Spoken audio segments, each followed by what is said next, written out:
Hey guys, in today's video we're looking at 8 retirement blunders that you need to avoid. If you get your retirement strategy wrong, you will likely retire poor and your later life will be unpleasant or even destitute. But avoiding these mistakes will help you to retire rich. As always, if you enjoy the content and get value from it, please smash the like button for the YouTube algorithm. Now, let's check it out.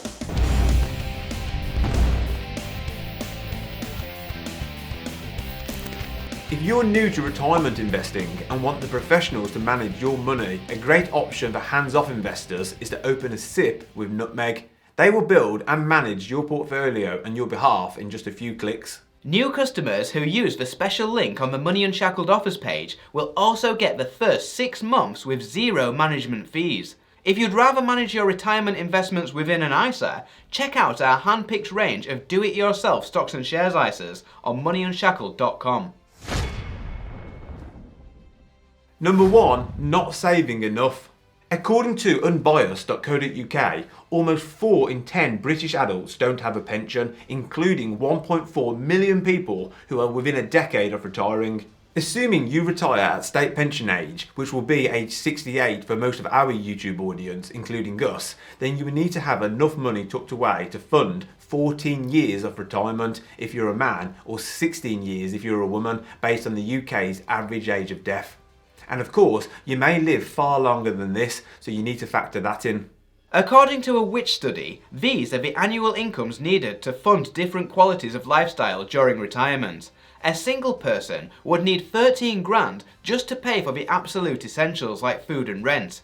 That rises to 19 grand for a comfortable lifestyle and 31 grand for a luxury lifestyle. Bear in mind that even the money required for the essential lifestyle exceeds that of a full state pension. Which go on to state that for a single person household, achieving a comfortable retirement would mean a pot of around £192,000 alongside the state pension to get an annual income of £19,000 via pension drawdown. Or to reach £19,000 using an annuity, you'd need nearly £306,000. We don't know how exactly they've worked this out, but we tend to use the 4% rule. With the state pension providing around £9,000 a year, that means you would need to find an extra income of £10,000 a year yourself. So using the 4% rule, we would say you'd need a pot of £250,000. Also, many people are paying into a workplace pension without realising how little they are actually saving. The headline 8% that you get on auto-enrolment is total nonsense. It applies only to your qualifying earnings, which is earnings between a lower and upper limit that's set by the government. The lower limit is currently £520 a month, which means if your salary is £25,000 a year, then you're contributing 8% on just £18,760. Your total pension contribution is just £125 a month, and remember, you need hundreds of thousands at retirement. Basically, if you're a low earner, then you'll barely be making a dent on your required pension size because that lower earnings limit makes up a larger proportion of your overall salary. Most of our viewers will have even loftier ambitions and will be seeking to retire much earlier than when they qualify for the state pension, and they might need to fund 40 plus years of retirement. People tend to neglect saving properly for retirement because it always seems like tomorrow's problem. Number 2, delaying investing. Investing works best when it has time to compound. Compound interest, or compound investment returns, behaves like a snowball. A small snowball can roll and get exponentially bigger and rolls faster as it gathers more snow. This is precisely what happens when you invest. Plus, the more time you give to your pension to grow, the less you have to contribute overall, making your monthly retirement savings far more manageable. Hargreaves Lansdowne produced this excellent graphic showcasing the impact of time on your projected retirement pot. The graph shows how much you will have at age 65 by investing £125 a month starting at different ages. Roughly speaking, every 10-year delay wipes out approximately half of the fund's potential growth. We actually think they have been very conservative by only using a 4% growth rate, which even ignores inflation. The impact of time would be even more telling had they based it on, say, an 8% return, which is what we think the stock market will return on average. Number 3. Never reviewing your pension. Pensions are hardly the most interesting of topics, and this is coming from a couple of guys who are passionate about investing. Our problem is that because it's inaccessible for decades, it just doesn't have the excitement of a stocks and shares ISA. People want to get rich quick, which is the exact opposite of what a pension does. As a result, people tend to neglect the management and performance of their pensions, which can be a very costly mistake indeed. Research done by Hargreaves Lansdowne found that only 37% of non-retirees had a clear idea what all their pensions were worth.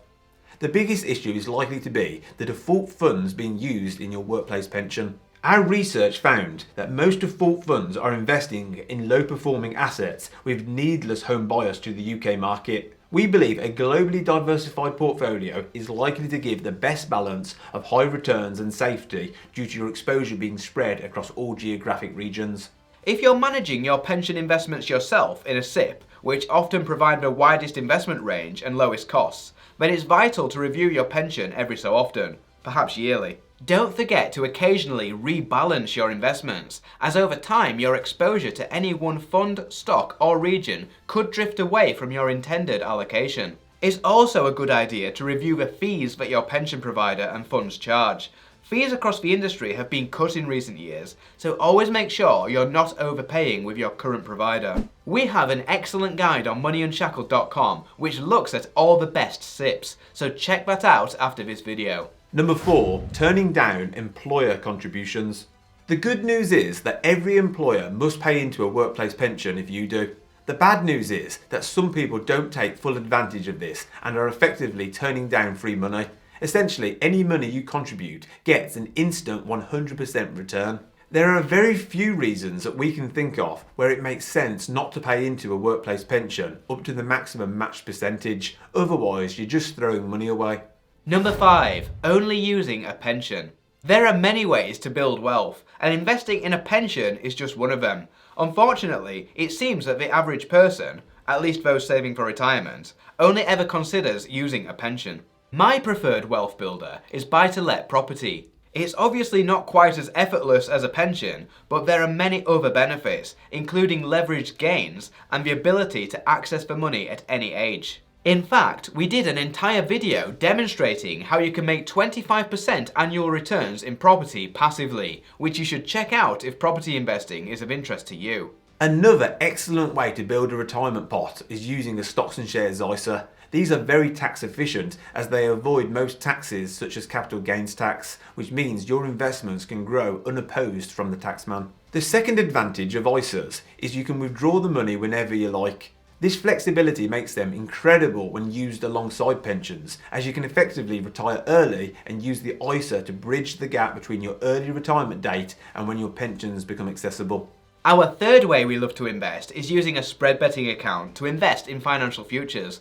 This is super complicated and extremely risky, and probably not suited for most people, but for transparency we've included it here. We use 3 times leverage on this part of our portfolios to supercharge our investment returns. If you're an experienced investor, you should check out these videos next, where we explain exactly how we use spread betting to earn mega returns. Number 6, assuming the state will provide. Research in 2020 found that 1 in 6 workers over 55 had no pension provisions other than the state pension. Frankly, these guys are in serious trouble. As we mentioned earlier, the state pension is currently a little over £9,000 a year, which is £180 a week, and this does not even cover the most basic of lifestyles. And don't assume you will get the full payout either. You need to have paid national insurance tax for 35 years, known as an NI qualifying year. Otherwise, you will only get a proportion of it. For example, if you've only paid 20 years, that is 20 35ths, so you'd only get £103 a week. In most circumstances, you should be able to accumulate 35 years of NI qualifying years, but some people may not if they take a career break, for example. You can always make voluntary NI contributions every year to qualify, for instance, if you retired young. You can easily check your state pension record by searching Google for "check your state pension" and visiting the government's website. What's more, there are whispers in the finance community that doubt whether the government can afford to continue paying a state pension to everyone for much longer. The country is broke, and the state pension is just a humongous pyramid scheme which relies on current taxpayers to fund the current crop of pensioners. There is a possibility that the state pension will be means tested in the future, so don't count on it being there for you. Personally, we plan as if it won't even exist, and if it does, it'll be one hell of a sweet bonus for us. Number 7. Failing to claim back more in tax relief. Tax relief on pension contributions is one of those rare occasions when the taxman gives you something back. The government effectively pays 20% of your total contribution. For higher rate taxpayers, this is 40%, and for additional rate taxpayers, it's 45%. This means a £2,000 pension contribution could effectively cost you as little as £1,100. However, the government only automatically adds the 20% tax relief to your pension, and you must claim back the rest if you're a higher or additional rate taxpayer. You have to actively claim this money back though via your self-assessment tax return or by contacting HMRC directly. Many people are missing out simply by being ignorant of the tax system. Not claiming their tax relief is one of the most common retirement mistakes people make, and is literally throwing money away.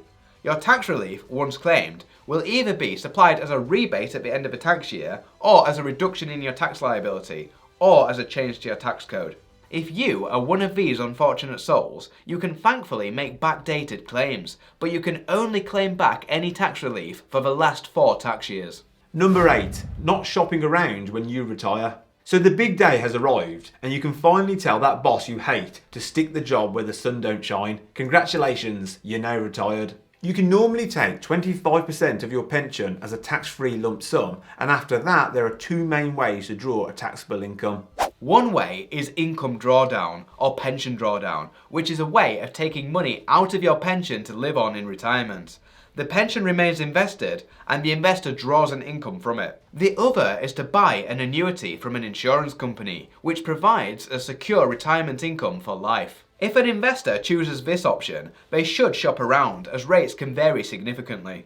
No sensible person would ever take out car insurance or choose an energy provider without running a price comparison first, because you know that the providers of such services will always rip off the complacent. The same is true if you take out an annuity from your existing pension fund provider.